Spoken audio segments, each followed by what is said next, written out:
اعوذ باللہ من الشیطان الرجیم بسم اللہ الرحمن الرحیم۔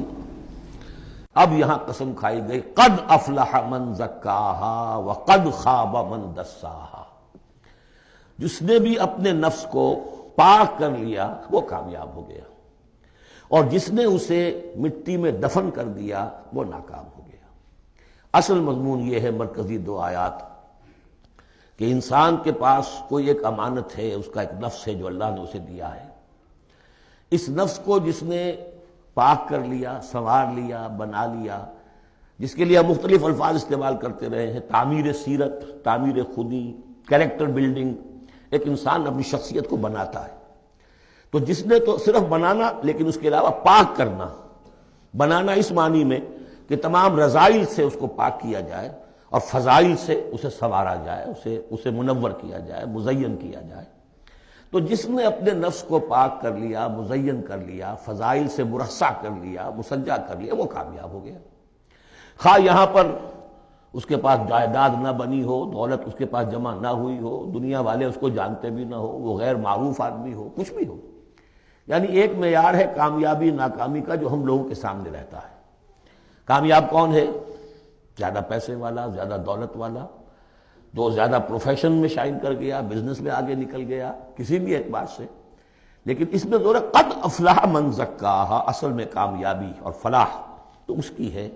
اور یہ فلاح کے لفظ پر ہم غور کر چکے ہیں سورہ مومنون کے شروع میں، کہ یہی جو انسان کی اندرونی شخصیت ہے، انا یا خودی، جسے ہم کہتے ہیں سیلف، جس کو کہ پروفائڈ نے سیلف قرار دیا ہے، اس سیلف کو اپنی اڈ اور لیبیڈو کے تسلط سے آزاد کرانا اور پھر اس کو بلڈ کرنا، اس کو ڈیولپ کرنا، تعمیر خودی، یہی علامہ اقبال کا فلسفہ ہے۔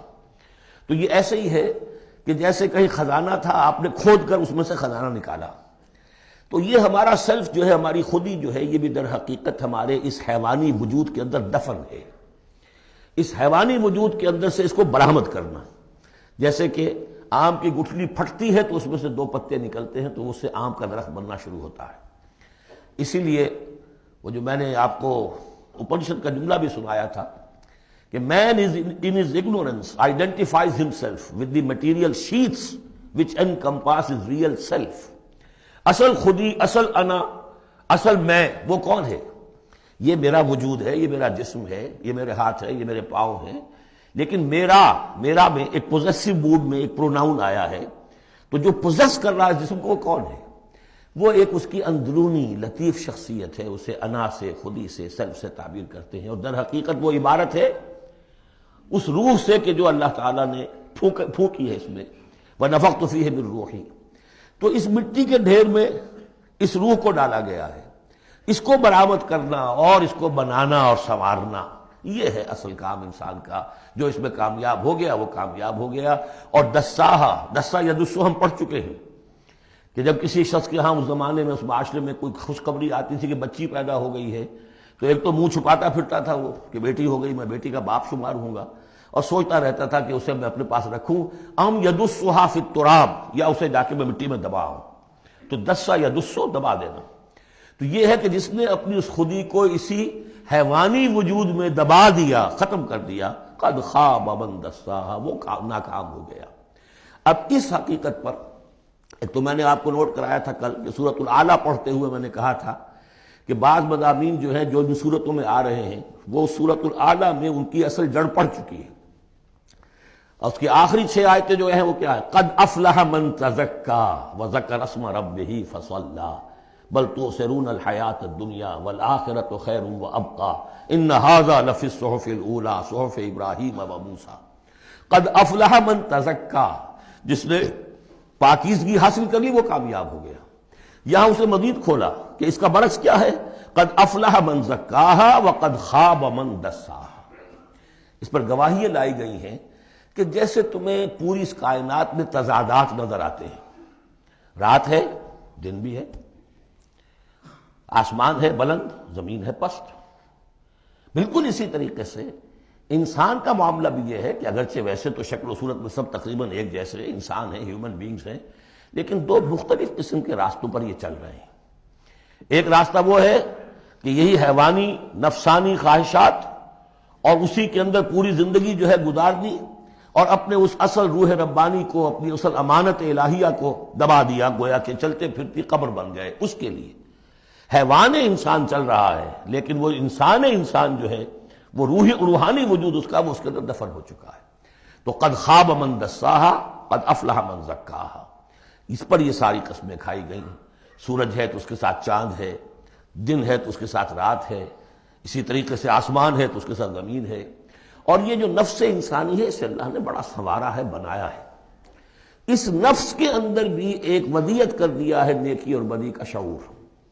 یہاں لفظ روح نہیں آیا، نوٹ کر لیجئے اسے، وَنَفْسٍ وَمَا سَوَّاهَا، یعنی جو یہ نفس انسانی ہے اس کے اندر بھی ایوولوشن ہوئی ہے۔ یہ نفس جو ہے اڈ یا لیبیڈو، یہ گدھے میں بھی ہے، کتے میں بھی ہے، گھوڑے میں بھی ہے، شمپنزی میں بھی ہے، لیکن یہ سارا نفس کا بھی تو ایوولوشن ہوا ہے۔ اس ایوولوشن کا مرتبہ آیا ہے انسان میں آ کر، وہ یہ ہے کہ انسان میں اس کے اندر ایک حس پیدا ہو گئی ہے، مورل سینس، کہ کچھ چیزوں کو وہ سمجھتا ہے کہ یہ بری ہیں، کچھ چیزیں اچھی ہیں۔ اور یہ اتنا یونیورسل کانسیپٹ ہے کہ جس کو یوں سمجھیے کہ جس معاشرے میں جائیے سچ بولنا اچھا ہے، جھوٹ بولنا برا ہے۔ یہ کبھی ایسا نہیں ہوا کسی نے کہا ہو کہ جھوٹ بولنا اچھا ہے، سچ بولنا برا ہے۔ وعدہ کر کے پورا کرنا اچھا ہے، وعدہ خلافی کرنا برا ہے۔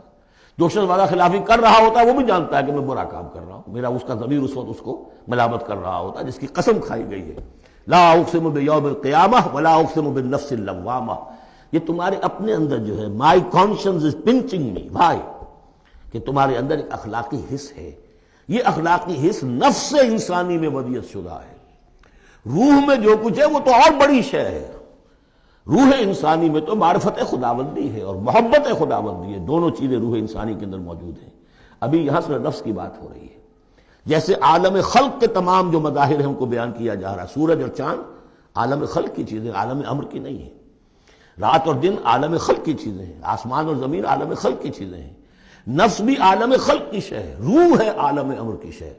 تو نفس انسانی بھی نفس حیوانی سے ممتاز ہے بئی معنی کہ اس میں وہ ایک مورل سینس موجود ہے، جس کی بنا پر اس کے اندر یہ شعور ہے، ودیت شدہ، الہام شدہ، الہمہا، الہام کر دیا اس میں کہ کچھ چیزوں کو وہ جانتا ہے یہ خیر ہیں اور کچھ کو جانتا ہے یہ شر ہے۔ اسی لیے قرآن مجید نے کثرت سے جو لفظ استعمال کیا ہے وہ معروف اور منکر۔ معروف وہ جو جانی پہچانی شے نفس انسانی جانتی ہے کہ یہ چیز اچھی ہے، منکر وہ جس سے کہ نفس انسانی اباہ کرتا ہے یہ کیا ہے، یہ نہیں ہونا چاہیے، یہ فطرت اس کے اندر موجود ہے، سرشت کے اندر۔ اب مرحلہ صرف یہ ہے کہ جب یہ بنیادی بیج تو اللہ نے تمہارے نفس میں ڈال دیا، اب اسے پروان چڑھانا تمہارا کام ہے، اسے آگے بڑھاؤ، پروان چڑھاؤ عمل صالح سے۔ الیہ یصعد الکلم الطیب والعمل الصالح یرفعہ، اچھا کلام ہو، اچھی بات ہو، اس کے اندر اوپر اٹھنے کی، اللہ کی طرف بڑھنے کی صلاحیت تو ہے، لیکن عمل صالح اس کے ساتھ ہوگا تو وہ اوپر اٹھے گا۔ تو یہ جو بھی پوٹینشل ہے انسانی فطرت کا، تو قد افلح، جس نے وہ محنت کی، مشقت کی، اس نے اپنی اس اصل انسانی شخصیت کو برآمد کیا، اس مٹی کے ڈھیر میں سے بنایا، اسے ایک بڑا درخت بنا دیا، تناور درخت بنا دیا جس میں وہ پھل لگے ہیں جو ہم سورہ تغابن میں پڑھ رہے ہیں، وہ کامیاب ہو گیا۔ اور جس نے اس کو دبائے رکھا، وہ مٹی ہی کی زندگی میں اور جو جسمانی وجود ہے اسی کے تقاضوں کو پورا کرنے میں لگا رہا، وہ غائب ہو گیا، ناس۔ اب اس کے بعد یہ کہ یہ معاملہ جس طرح انڈیویجولز کا ہوتا ہے ایسے ہی کسی معاشرے کا بھی ہوتا ہے۔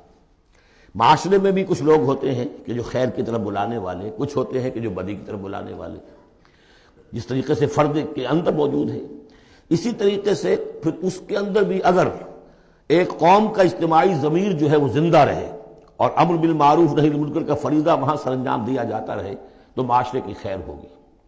اور اگر اخلاقی حس بحیثیت مجموعی اس درجے کمزور ہو جائے کہ قوم کا اجتماعی ضمیر مردہ ہو جائے اور پھر اسے حس ہی نہ رہے، وائے ناکامی متائے کارواں جاتا رہا، کارواں کے دل سے احساس زیاں جاتا رہا، وہ احساس ہی نہ رہے اجتماعی سطح پر کہ یہ بدی ہے اور یہ برا کام ہے، یہ منکر ہے، تو پھر وہ تباہ ہوتی ہے۔ اس کی ایک مثال دی ہے، کذبت ثمود بطغواہا، قوم ثمود نے بھی جھٹلایا تھا اپنی سرکشی کے باوجود۔ اذ انبعث اشقاہا، جب ان کا جو سب سے شقی انسان تھا وہ کھڑا ہوا اور اس نے پھر اونٹنی کو جو اللہ تعالیٰ نے بطور معجزہ دی تھی اس کو اس نے ہلاک کر دیا۔ قال لهم رسول اللہ ناقۃ اللہ وسقیاہا، ان سے کہہ دیا تھا اللہ کے رسول نے کہ دیکھو یہ اللہ کی اونٹنی ہے اور اس کا پانی پینے کی جو باری کا دن ہے اس میں کوئی گڑبڑ پیدا نہ کرنا. فَكَذَّبُوهُ فَعَقَرُوهَا، انہوں نے اسے جھٹلا دیا اور اس کی کونچیں کاٹ ڈالی. فَدَمْدَمَ عَلَيْهِمْ رَبُّهُمْ بِذَنبِهِمْ، تو الٹ پڑا اللہ تعالیٰ کی طرف سے ان پر عذاب ان کے گناہ کی پاداش میں. فَسَوَّاهَا، اللہ نے سب کو برابر کر دیا. وَلَا يَخَافُ عُقْبَاهَا، اور اللہ تعالیٰ کو اس کا کوئی ڈر نہیں کہ اس کا کیا نتیجہ نکلے گا. اس کی مخلوق تھی، انہوں نے ختم کر دیا اور مخلوق کو وہ لے آئے گا. تو انفرادی اور پھر اجتماعی، ان دونوں چیزوں کو اس صورت کے اندر جمع کر دیا گیا. صدق اللہ العظیم.